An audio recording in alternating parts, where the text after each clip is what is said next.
Hi, this is James from the Hornbill Technical Support team, and this is a short tutorial to show you how to configure scheduled calls.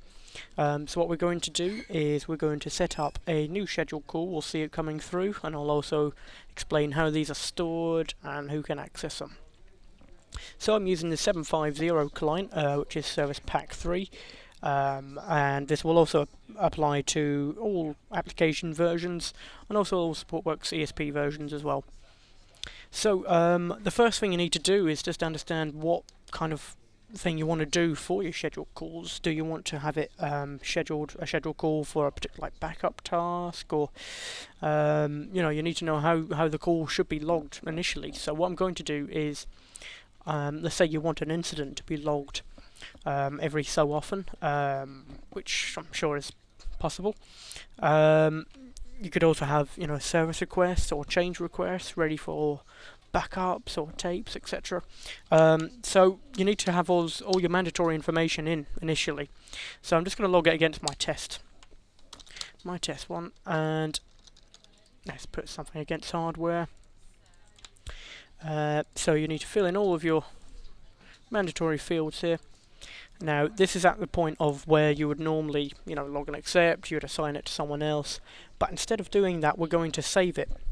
So within the file menu I'm going to go to Save As, and we have an option here for a quick log call and schedule call. Quick log call will be in a separate tutorial, but for a schedule call I'm just going to click on that. Then what you'll see is that you'll have a few options. Then I'm going to just give it a quick name, perhaps test call. Select who you wish to actually assign it to, so this will come up with your standard assignment tree. I've only got one analyst in my current setup, but that's fine. Schedule how often you wish to do it. So it could be a once a day issue, or it could be once a week, once a month. It's always good as a sort of reminder as well. So I'm going to log it once only for this particular scenario. I'm just going to set to 1610. Then as soon as that is done now, I'm going to click OK. So that's now saved, so you don't need to do anything with this log new incident. I'm just going to close that down. And now how do we access them? So now we've got the help desk menu at the top here. We've got manage scheduled calls. This will show your scheduled calls ready to go, and if you've scheduled them for once only, they'll appear once here, and once they have actually been logged, that's it, they will go from this list. However, if you have them scheduled on a monthly basis, then they will just pile up in here. So that's all for the actual logging of the scheduled calls.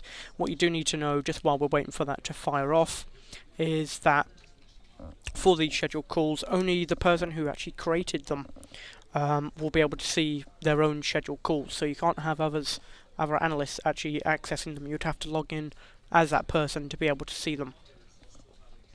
So as we're just waiting for that to fire off, it may well have done already. There we are, it has done. So as you can see, I set the one as a hardware summary test last update, my SLA, etc. So that's all logged as I would wish. Again, you can do this for any call class, so you can set up a scheduled call for any kind of scheduled task, or any kind of call that you wish, really. That's all really. That's all for scheduled calls. If you have any problems, please let me know.